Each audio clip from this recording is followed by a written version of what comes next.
What are some new getting started guidelines every new speaker should know? I tried this a few minutes ago and it didn't seem like it worked, so I was wanting to try it again. Sorry if it comes out on there twice. But anyway, many of you know that I have been a bivocational minister for many years, so I have a heart for other bivocational ministers. And I have encouraged them to get involved in speaking outside of their regular Sunday morning events. And so I wanted to talk. So what I'm talking about, walking with Randy, and it disconnected and reconnected. So I'm glad you're joining me today. I'm trying to get in my 10,000 steps today. Yesterday I didn't make it because Rhonda and I worked in the election, so I didn't get nearly as many steps in yesterday. But anyway, today we want to talk about what are some new getting started guidelines that every new speaker should know. Well, now bivocational ministers have those transferable skills that I was talking about. They have skills in speaking and they have skills in writing. Now they may not think that they do, but I am convinced that it's easy enough to teach them how to get their words from their speaking events onto paper. And then the third skill is something that's in vogue nowadays that wasn't so much a few years ago, and that is in the area of coaching. There's life coaching, business coaching, and success coaching in general. Now, what do ministers do outside of speaking on Sunday morning, preaching on Sunday morning? They help people with their problems. They help people with their lives. In effect, preachers, ministers, are already life coaches. But they also, in having this special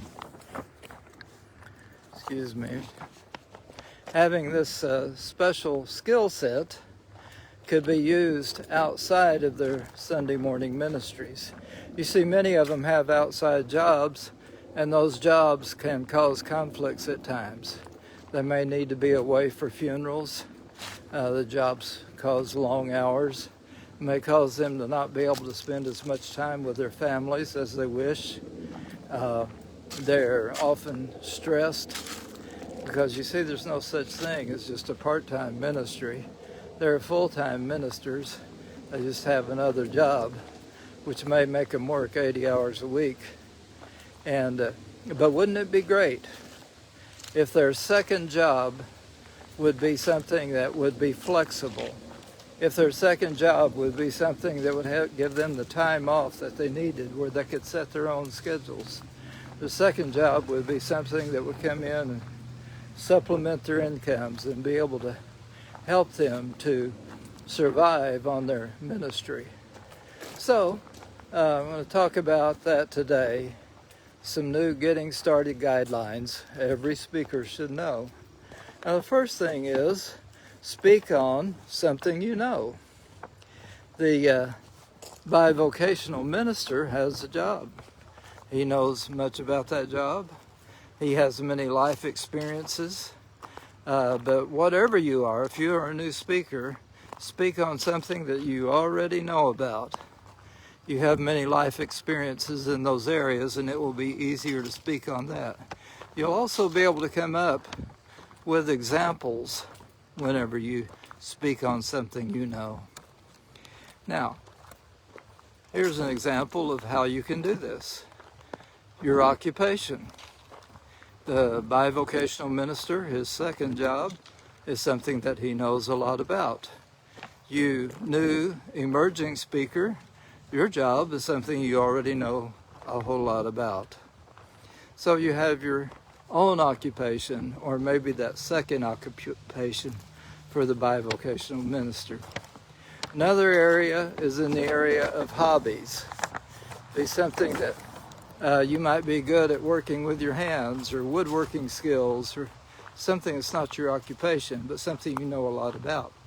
Could be something you just have a passion about, you're very interested in. You've done a lot of study in that area. So first of all, speak on something you know. It will be much easier to get started with that. Secondly, find a problem in that area and solve it. One of the things that you should do whenever you're speaking is to get somebody's attention, and then right quickly after that you need to answer the question, why bring that up? That's what people want to know.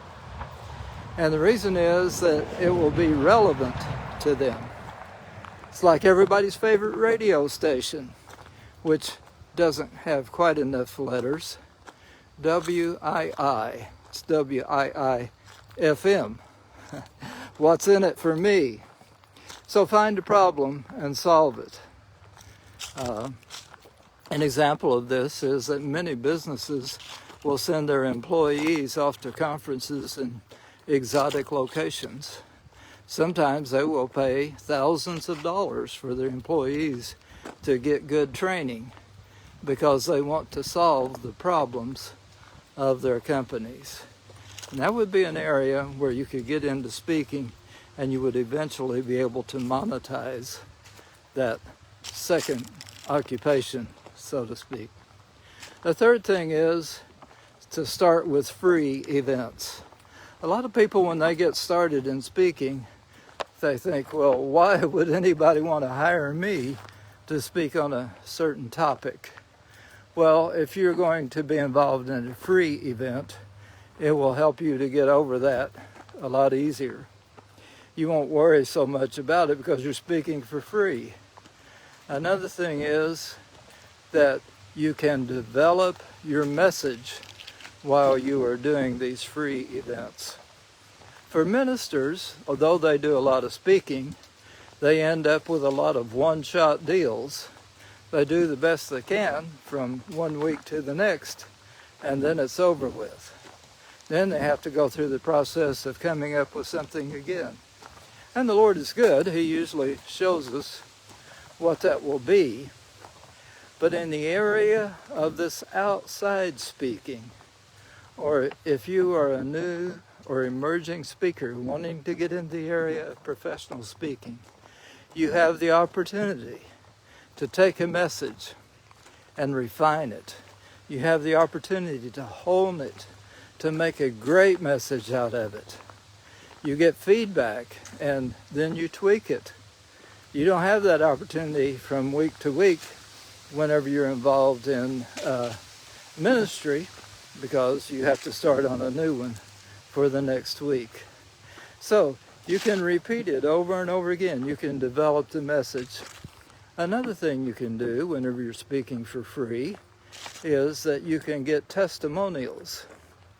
Then after a while, if you really develop a product, like I speak of writing and writing a book, you would be able to sell those at the back of the room in many venues. They would allow you to do that. And so that would be a way that you could get some income back. But eventually, after you get this great message developed, people will start coming to you, and you will start having the opportunity to be a sought-after speaker, and one that people will be willing to pay you to speak. And by this time, you will have gotten over the idea of, would anybody pay me to speak? You'll be accepted, and you will do so with confidence. Well, so if you're a bivocational minister, I encourage you to think about your transferable skills of speaking, writing, and coaching. But for all of us, as new or emerging speakers, I would encourage us to speak on something we know about. Secondly, to solve a problem. And thirdly, to start with free events. Well, if you like this, like tips like these on speaking or writing or coaching, go to randysblogs.com. It's been another day of Walking with Randy.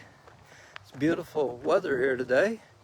I hope you have a good day, and we'll talk to you later.